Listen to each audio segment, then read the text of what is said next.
Assalamualaikum warahmatullahi wabarakatuh. Apakah adakah amalan yang Nabi perintahkan tapi Nabi tidak mengerjakannya? Ini pertanyaan menguji nampaknya. Nah, taib, kaum muslimin dan muslimat yang dirahmati Allah SWT, adakah amalan yang Nabi perintahkan tapi Nabi tidak mengerjakannya? Ada. Misalnya, kalian nanti setelah aku meninggal melihat perselisihan yang banyak, ikutilah sunnahku dan sunnah khulafa ar-rasyidin.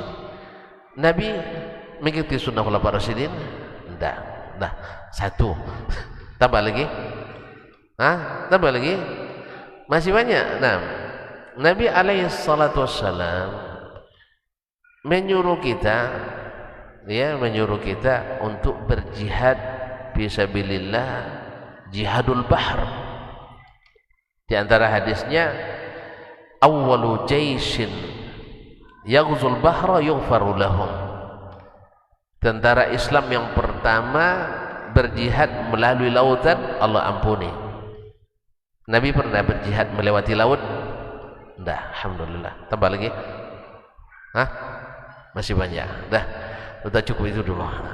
Jadi kaum muslimin dan muslimat, Nabi melarang kita untuk puasa wisal, padahal beliau puasanya wisal. Jelas? Banyak. Jadi kaum muslimin dan muslimat yang rahmati Allah SWT, apa maksud pertanyaan ini? Jangan-jangan tujuannya tidak semua yang diperintahkan Nabi harus kita ikuti. Kalau itu tujuannya, saya jawab. Memang ada sebagian yang punya pandangan seperti itu. Saya tak mengikuti Nabi kecuali yang ada kaitannya dengan hukum legal formal, aturan-aturan hukum, wajib, sunat, makruh, haram, mubah. Yang tidak itu, seperti Nabi misalnya berpakaian suka warna putih, atau Nabi misalnya berjenggot, saya tidak ikuti itu. Saya katakan, pertama, yang mengatakan itu siapa? Yang mengatakan yang harus antum ikuti hanya sebagian, tidak semuanya. Siapa? Nabi yang mengatakan? Tidak. Hanya sebagian orang memakai kalimat wa ma atakumur rasulu fakhuzuhu. Apa yang dibawa oleh Rasul, ambil. Nah, kalimat Rasul kan utusan. Utusan berarti ada yang disampaikan dari Allah. Yang didatangkan dari Allah hanya hukum-hukum. Antum keliru. Yang datang dari Allah kepada Nabi bukan hanya sekedar hukum, ada anjuran, teladan dan sebagainya. Ma'asyarul kiram dirahmati Allah, ini biasanya orang menggunakan bahasa-bahasa yang mengandung multi-interpretasi, multi-tafsir, lalu dia diambil salah satu dari tafsir yang interpretasi tadi tanpa dalil. Kalau saya sederhana menjawab, antum nak masuk surga? Mau masuk surga? Serius? Mau terakhir atau pertama? Mau cepat atau lambat? Mau cepat masuk surga? Tayyib.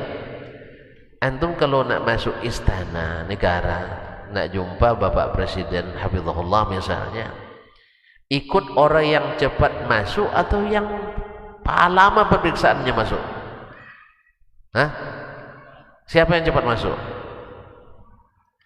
Misalnya antum diajak oleh Pak Wakil, Pak Wapres, Dasman, ikut saya. Anda usahlah Pak, nanti cepat sekali masuknya. Gitu. Saya ikut Pak Camat aja lah. Mumpung Pak Camat orang kampung saya katanya, maaf. Jadi kaum muslimin dan muslimat, enggak. Antum nak cepat masuk atau nak lambat? Kalau nak cepat, mesti ke Nabi merapat. Sah? Ya enggak? Atau melalui Pak Menteri KSP-nya, Kepala Staf Kepresidenan. Pasti cepat masuknya kan? Nah, Nabi SAW, beliau yang pertama mengetuk pintu surga. Beliau yang pertama masuk surga. Antum nak cepat masuk, mesti yang dekat-dekat dengannya. Apalagi di akhirat juga Nabi katakan al-mar'u ma'aman ahab. Seseorang itu bersama yang dia cintai. Babat TV Sunnah, belajar agama baru alif.